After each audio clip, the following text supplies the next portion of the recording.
Good morning and welcome to After GMS. It is Tuesday, the 13th of July. I'm Tracy McCain here with Ed Matthews, Christian Morgan, and Megan Malaris. And Dana just commented, not only do they report the news, they move furniture as well. Was that on the? Oh, They saw that. we were up yet. We decided to do a little adjusting. That's hilarious.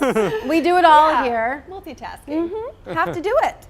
So, Ed didn't help move furniture. I'm just going to say I that. just watched. That's all I did. Y'all look good. You're good at it. Thanks so much. We appreciate it. Working on our so muscles hilarious. while you work on the forecast because it is hot today. it is. Ooh, tell you what, it's steamy. That's going to be my word for the day. Steamy, hot, and muggy. And that's really not going to change over the next several days. There's your 7-day forecast right now. 88 this afternoon and 90 tomorrow, 90 after that. Upper 80s to near 90 pretty much every day for the upcoming week. Of course, that's pretty typical of July. Our average high right now, you see it in the top right of your screen, is actually 89 degrees. So we're not going to be far off there. Of course, it is that oppressive humidity that we talk a lot about in the month of June.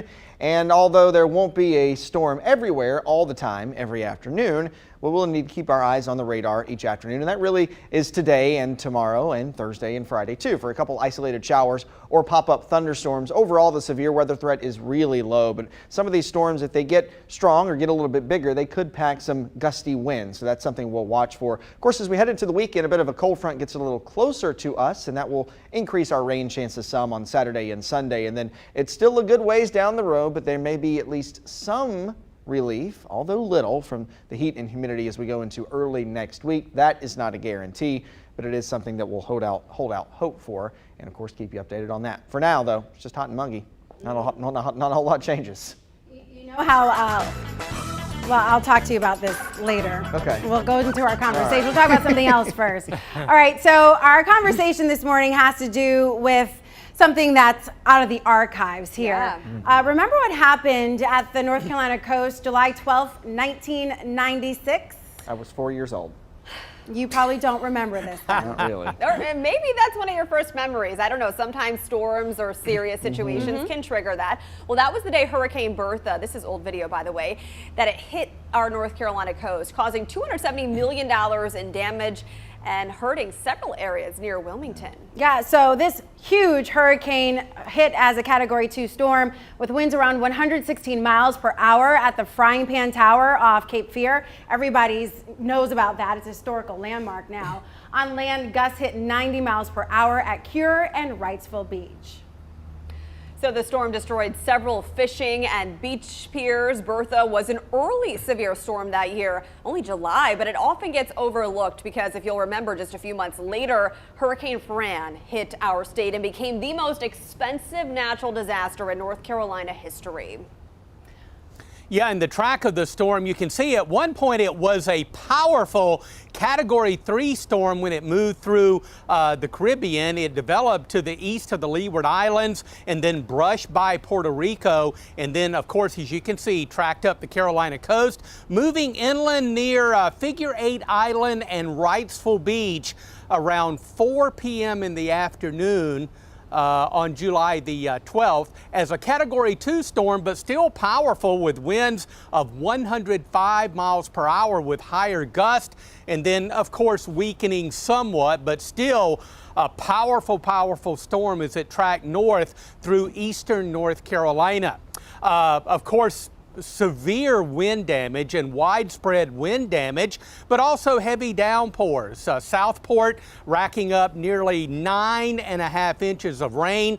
Many areas of eastern North Carolina getting as much as 4 to 7 inches of rain. And the storm hugged the coast as a tropical storm as it headed towards New England, and it moved right over New York City and brought some flooding rains to the northeastern part of the country as well.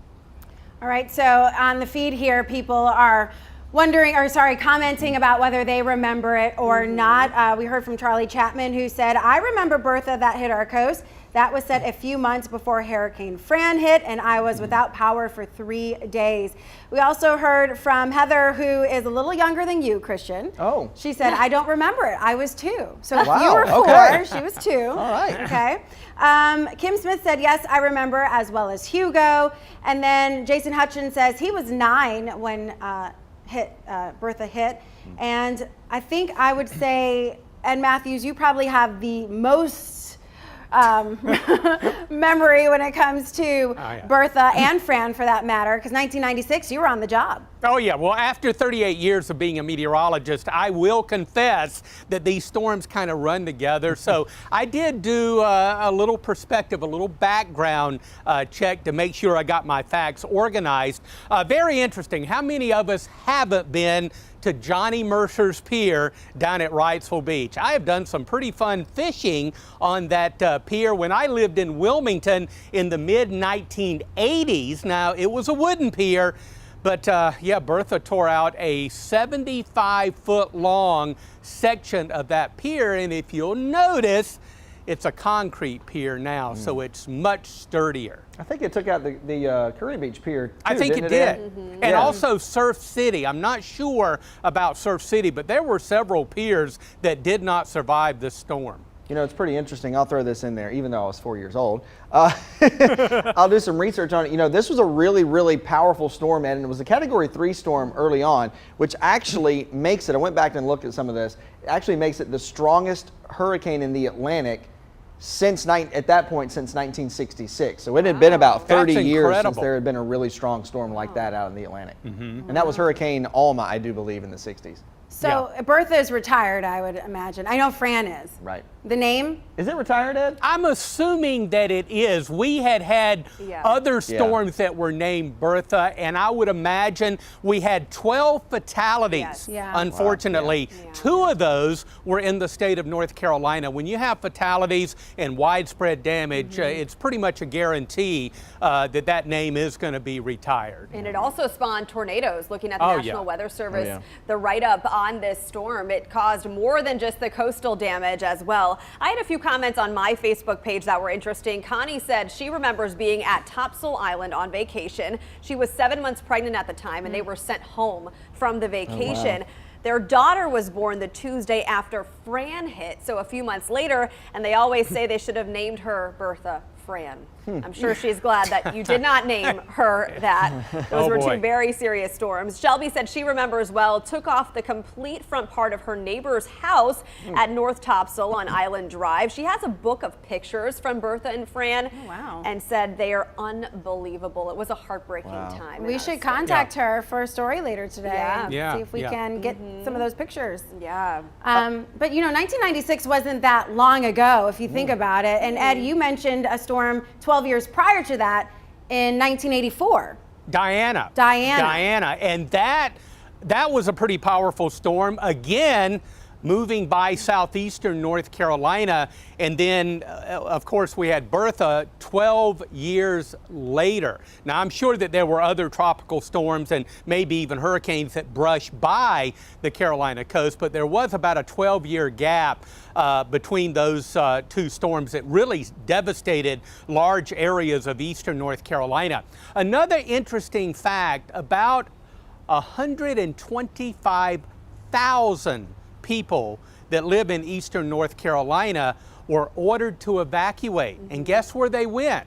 They went to the Triangle, and they came here to the Triad. I do remember it was very difficult to get a hotel room here in the Triad because all those people fleeing. And they did the same thing with Fran. Fran came farther inland and moved up by Raleigh. But of course, people evacuating and moving inland to get out of the path of the storm. Yeah, and we've seen that recently too, within the last Oh, 2 or 3 years, sure. you know, storms actually coming this way. And, you know, usually your escape plan, especially if you're at the beach, is to move inland. But we've seen storms lately where they've been inland and you've had to go back out to the beach. So You know, we say this a lot, and it kind of becomes repetitive throughout the course of hurricane season, Ed, but everything really depends on the track of the storm. Oh, yeah. I mean, if it's further west, I mean, you may be safer to actually be at the coast, just depending on how it tracks once it comes inland. Yeah, and you know, the interesting thing, and I don't want to jinx this by saying it, but if you look at the historical tracks of hurricanes, most of the storms kind of brush the Carolina coast. Of course, as we well know, in Bertha and Fran are two important cases. Quite often they do come inland, and then of course Fran moving up by the Raleigh-Durham area. But interestingly enough, the storms that are more likely to impact the triad are the storms that come in from the Gulf of Mexico. Yeah. It is rare that we get one to come this far inland from the North Carolina coast. We have to really watch the ones that come in from the Gulf. Good point.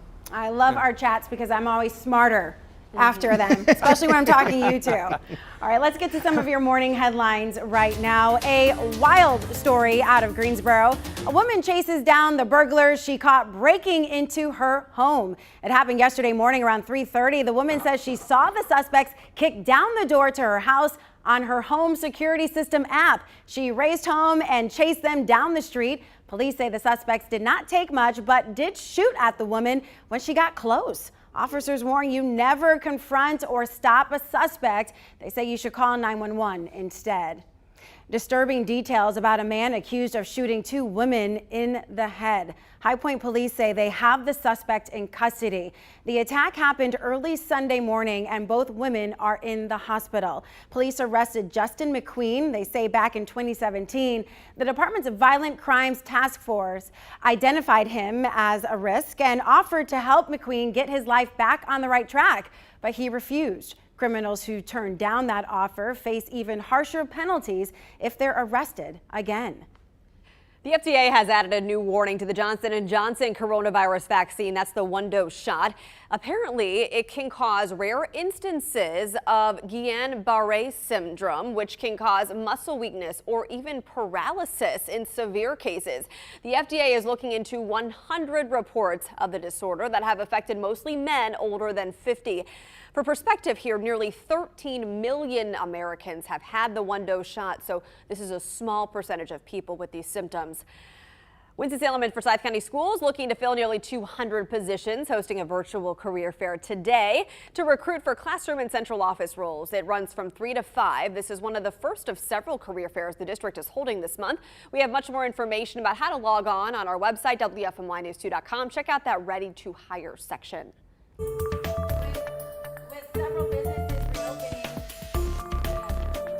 With several businesses reopening and starting up here in the Triad, companies are getting creative when it comes to recruiting employees. One method is through the Boomerang Program. It works to bring skilled professionals back to the Triad after they've moved away. WFMY News' Denise McMiller shares how the program is pouring into this next generation of leaders. So many of us grow up and leave our hometowns to learn and explore in new environments. Well, Greensboro's Boomerang Program wants young professionals to bring that knowledge back here to the Gate City to bring vibrancy to the area and help fuel jobs now and in the future. Boomerang Greensboro finds potential boomerangs primarily through word of mouth. They provide those interested in moving back boxes with information on what amenities the city has to offer now since they've left. Also cost of living information and job and home resources to further encourage their relocation. Liddy Stewart grew up in Greensboro. She and her husband moved back 2 weeks ago thanks to the program. They spent time living in Montana and the Triangle. The Boomerang Program made me really excited about what's changed since we lived here in high school. And the efforts that are being made to grow the community and improve the downtown. I think we'll definitely be at our fair share of Grasshoppers games this summer. We already have tickets to Hamilton at Tanger Center for Performing Arts in April. Her husband is bringing his construction expertise to the Gate City, and Liddy is an educator and plans to fulfill the need for educators here in Guilford County.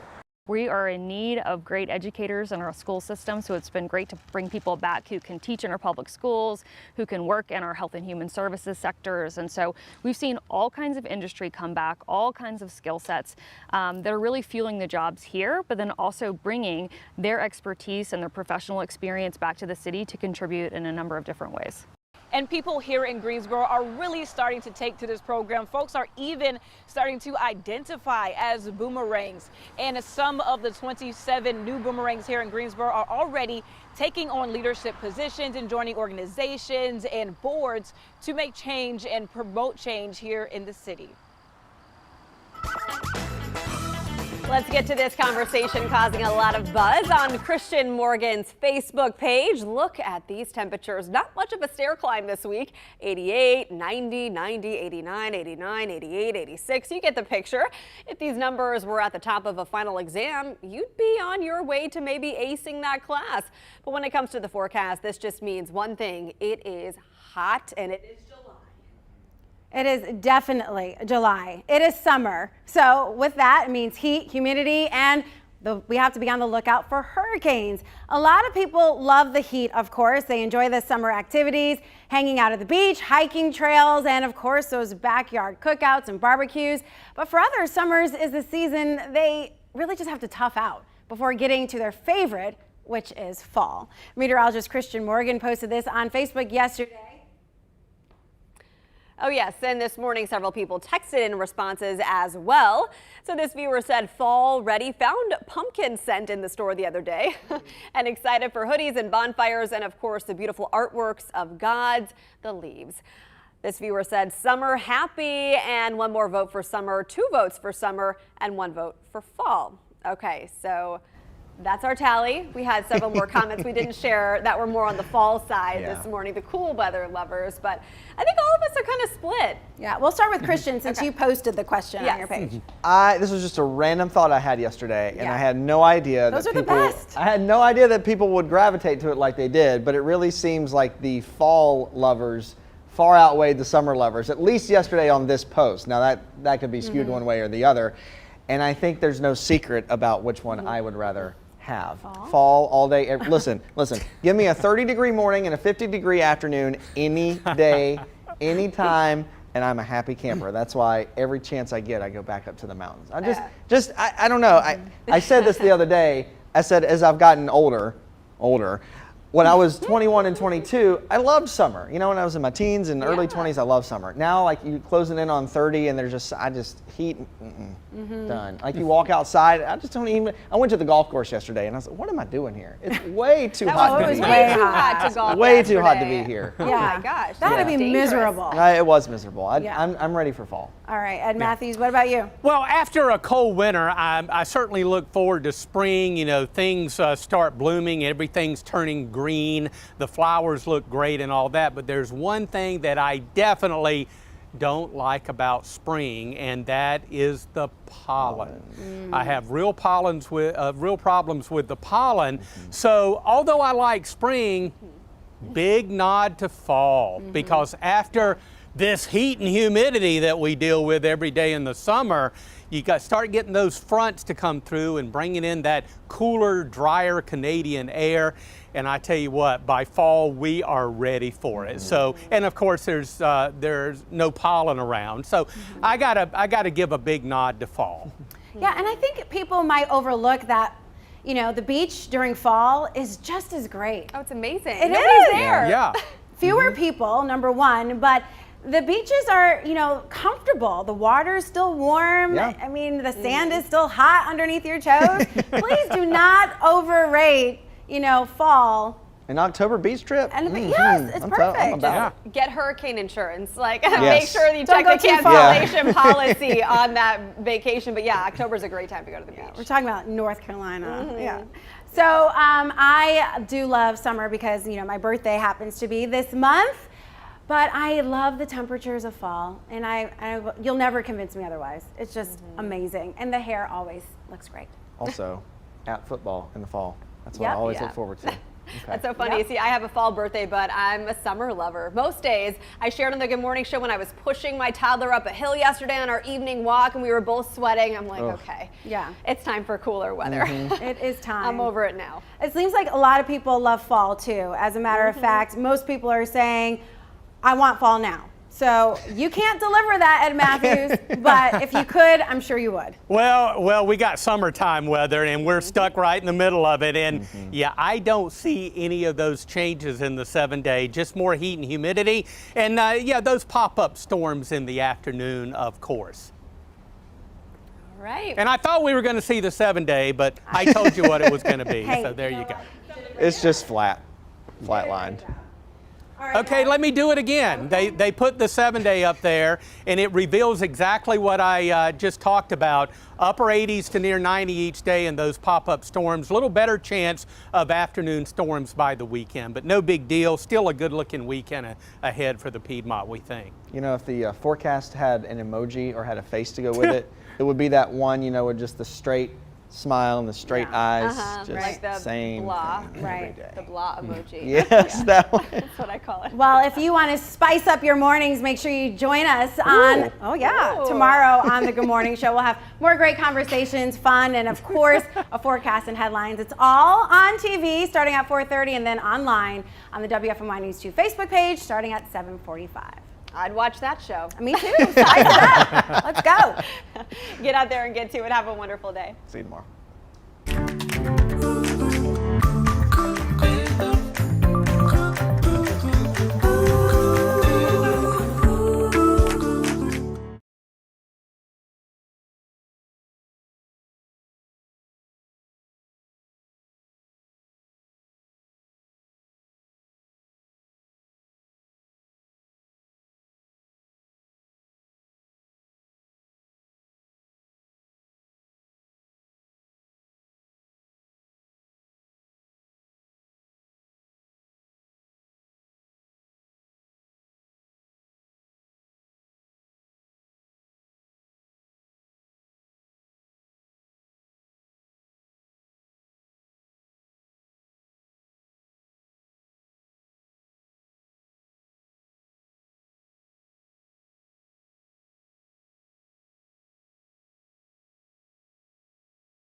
Or we could cut out. Hey, mic check. Check 1 2.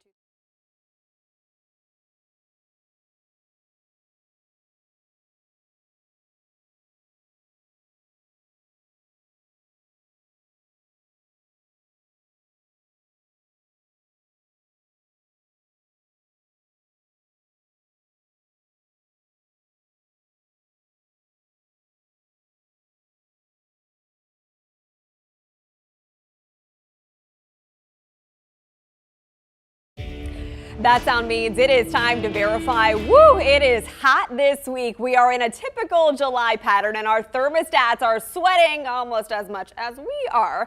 So it's a perfect time to take up viewer Pamela's inquiry. She wrote, a heating and cooling company told us that the AC can't cool more than 20 degrees below what it is outside.